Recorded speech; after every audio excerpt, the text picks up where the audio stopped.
Yo creo que el problema de fondo aquí es sobre la democracia y la Constitución. Y aquí hemos usado esas expresiones con total libertad. Yo quiero reducir esas expresiones a dos preguntas para que ustedes comprendan el enfoque que voy a darle al asunto. A mí me parece que la democracia contesta una pregunta distinta que la Constitución. La democracia se pregunta acerca de quién va a ejercer el poder político. Como decía Karl Popper, ¿no es cierto? La democracia contesta de una manera curiosa, ¿no es cierto? Es el único sistema en que se cuentan las cabezas y no se cortan las cabezas, ¿no? Se cuentan las cabezas, vale decir, la democracia es un sistema según el cual procedimentalmente le atribuimos el poder político a quien posee la mayoría. Honestamente me refiero a quien posee la mayoría, ¿no? Sin embargo, la Constitución no se pregunta aquello. La Constitución se pregunta hasta dónde se va a gobernar.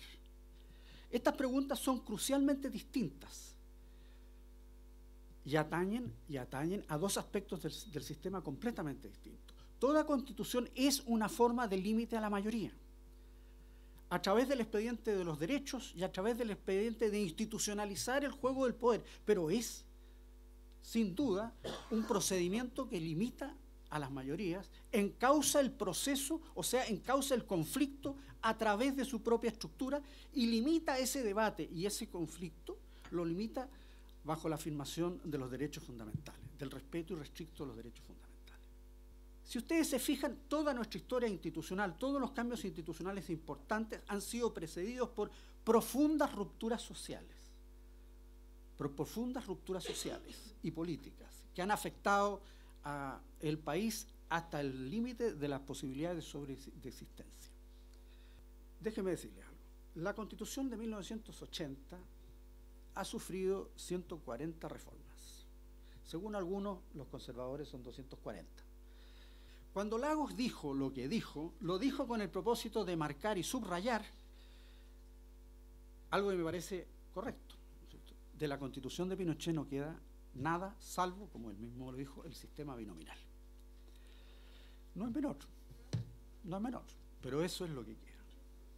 Pero, en realidad, el problema de los derechos económicos sociales y su vigencia real y las condiciones de la equidad social en este país no dependen de una norma constitucional. No fantasiemos. No se arreglan los problemas de equidad y de inadecuada distribución del ingreso, la falta de condiciones y oportunidades de los sectores más desvalidos de este país, instaurando una norma constitucional que consagra los derechos económicos y sociales como derechos de autotutela directa. Eso no existe en ninguna parte. No es así. Esas cuestiones dependen de la calidad de la política, de la capacidad de nuestro debate democrático y de la democracia directamente. Eso depende de los actores sociales y de los niveles de productividad y de recursos que el Estado tenga. Ahí está la clave de los derechos económicos sociales. ¿Se puede hacer la reforma constitucional conforme a la Constitución? Aquí, ¿cierto?, los dos panelistas anteriores me dicen, no sé cómo se hace. Es que no se puede hacer. Conforme a la Constitución chilena, no se puede hacer. No se puede hacer una asamblea constitucional. Bueno, se puede hacer, digamos. Lo que no se puede hacer es una asamblea constitucional respetando el orden constitucional vigente. Eso sí que no se puede hacer. La Constitución no prevé ni un procedimiento, no prevé... ¿Cómo lo haríamos? ¿Ustedes creen que una asamblea constitucional definir las reglas, usted cree que no lo haría conforme a las mismas mayorías que existen hoy día?